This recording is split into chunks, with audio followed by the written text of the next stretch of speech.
নিযুত মইনা আঁচনি আমাৰ অসম চৰকাৰে যিমানবোৰ আঁচনি আজিলৈকে হাতত লৈছে তাৰ ভিতৰত এটা প্ৰভাৱী আঁচনি আৰু খুব ইম্পেক্টফুল স্কিম হৈছে নিযুত মইনা।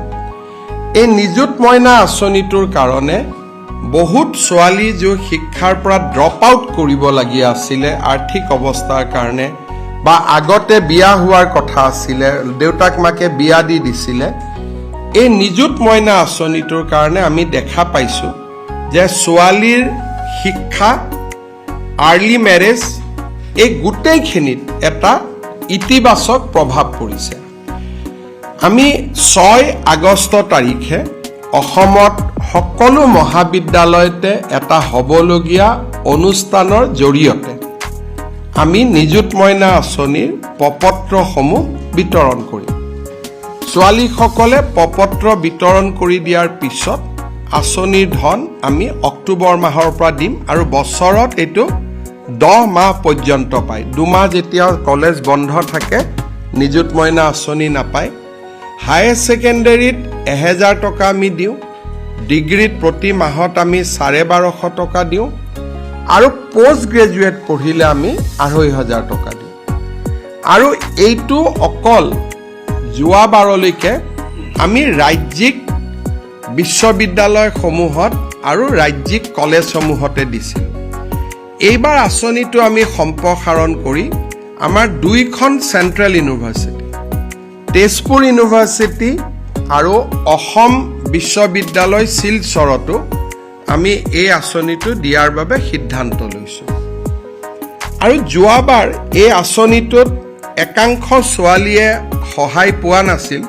সেইটো হ'ল প্ৰাদেশিকৃত কলেজসমূহত আজিকালি কিছুমান সেল্ফ ফাইনেন্সিং কোৰ্চ থাকে। সেল্ফ ফাইনেন্সিং কোৰ্চৰ ছোৱালীসমূহক যোৱাবাৰ আমি নিযুত মইনা আঁচনিটো দিয়া নাছিলোঁ। এইবাৰ আমি সেল্ফ ফাইনেন্সিং স্কিমতো পঢ়া ছোৱালীসকলকো এই আঁচনিটো আমি দিবৰ বাবে সিদ্ধান্ত লৈছোঁ। অৰ্থাৎ এইবাৰৰ যিটো নিযুত মইনা আঁচনি, ইয়াৰ কলেবৰ আৰু অধিক বৃদ্ধি হ'ব।